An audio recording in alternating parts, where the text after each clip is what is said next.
Halo Sobat Gerakan Pemuda, kembali lagi di Sabda Bina Pemuda on the Weekend, Sabtu 30 Juli 2022.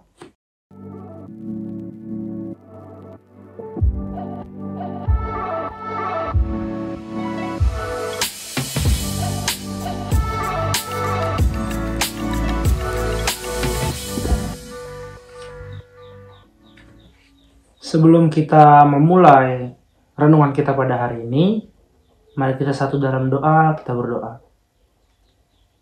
Tuhan Allah kami yang begitu baik, terima kasih Bapa atas penyertaan dalam kehidupan kami. Kami mengucap syukur Bapa atas nafas kehidupan, kekuatan, kesehatan bagi kami Bapa.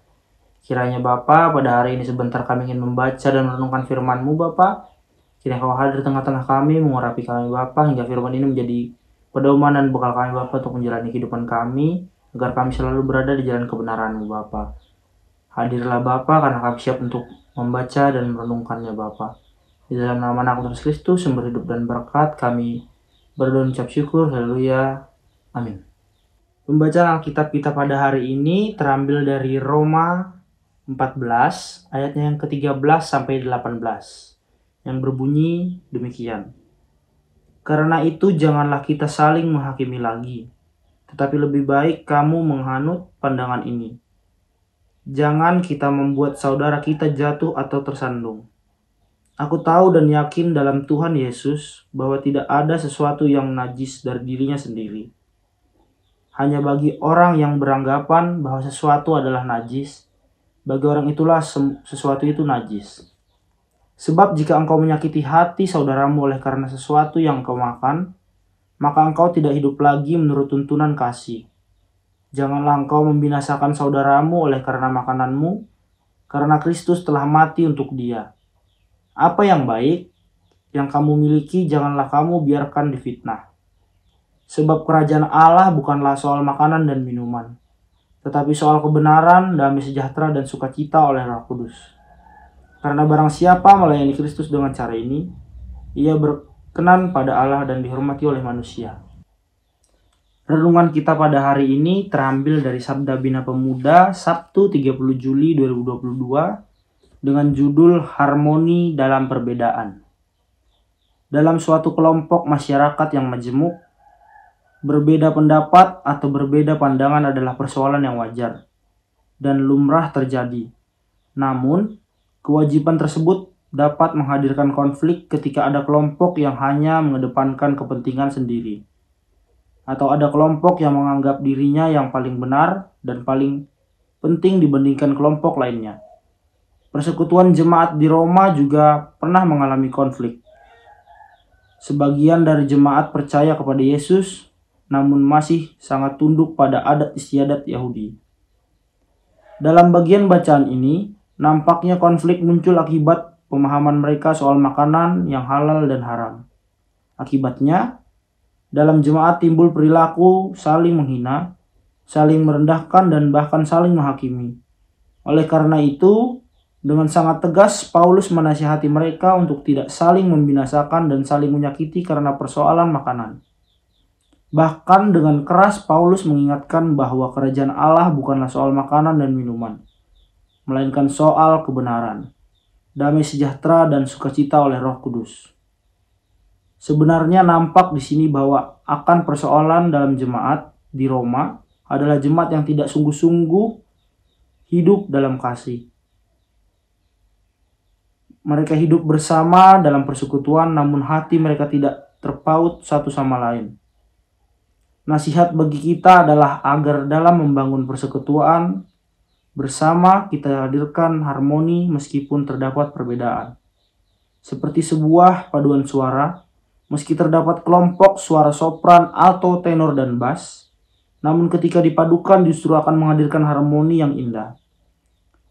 Dan akan berbeda harmoninya bila dalam paduan suara hanya memiliki satu jenis suara. Maka menjadi panggilan ketika bersama untuk menghadirkan harmoni di tengah-tengah berbagai perbedaan yang ada.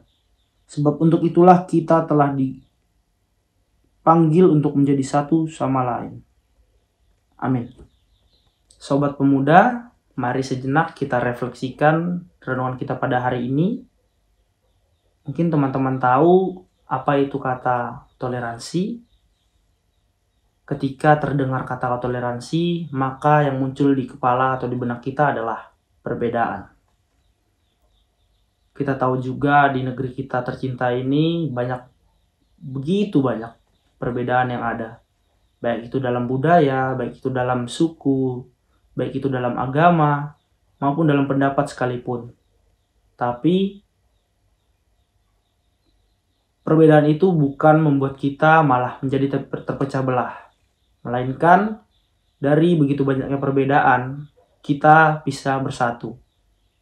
Bagaimana kita bisa bersatu? Tentu saja dengan saling menghargai satu sama lain, saling menerima pendapat satu sama lain, bisa memberi masukan, bisa menerima masukan, bukan malah membuat kita ketika orang memberikan kita masukan, kita tidak terima. Itulah yang disebut harmoni dalam perbedaan. Begitu pula di dalam negeri kita ini. Ketika ada rekan-rekan kita yang beragama non-Kristen atau non-Kristiani, kita bisa menerima mereka bersama-sama dengan kita ketika kita mungkin ada kegiatan di dalam perkuliahan atau dalam gathering ke pekerjaan, kita bisa menerima mereka. Begitulah mungkin cara kita untuk menerima perbedaan itu dan menciptakan sebuah harmoni. Seperti yang pernah saya laksanakan, mungkin boleh saya sharing sedikit.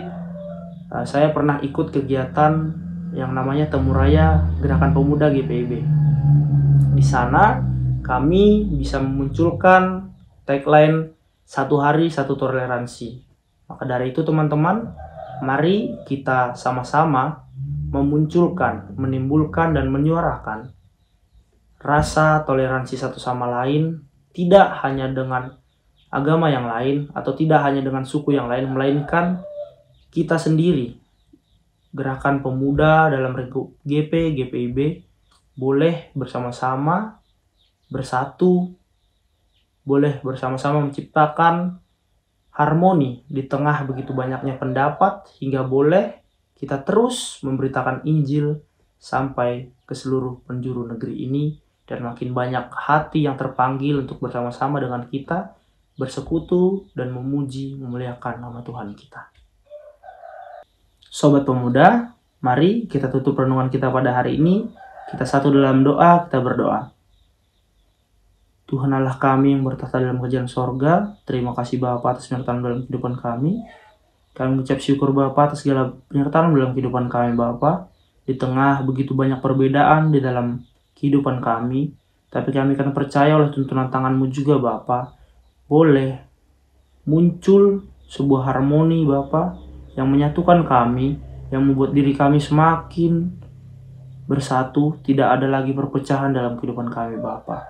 Ya Bapa, Engkau tahu juga begitu banyak kekurangan dalam kehidupan kami. Kiranya boleh melalui firman yang kami dengarkan dan kami baca dan kami renungkan pada hari ini, menjadi pedoman bagi kami Bapa untuk kami selalu berada di jalan kebenaran Bapa. Boleh kami selalu berjalan bersama-Mu, dan boleh kami selalu menjadi anak-anak terang-Mu Bapa. Ya Bapa, terimalah doa dan permohonan kami yang kami alaskan di dalam nama anak-Mu Tuhan Kristus, sumber hidup dan berkat. Kami berdoa dan mengucap syukur. Haleluya. Amin. Sampai jumpa di Sabda Bina Pemuda on the Weekend minggu depan. Salam biru Ben Hur, tetap semangat, tetap sehat. GPIB siap memimpin.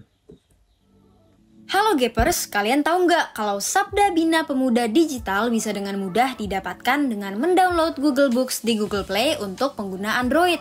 Dan untuk kalian yang menggunakan iOS, bisa membuka Google Play di browser untuk membeli serta mendownload Google Books di App Store. Gampang banget kan caranya? Cus, langsung aja di-download ya.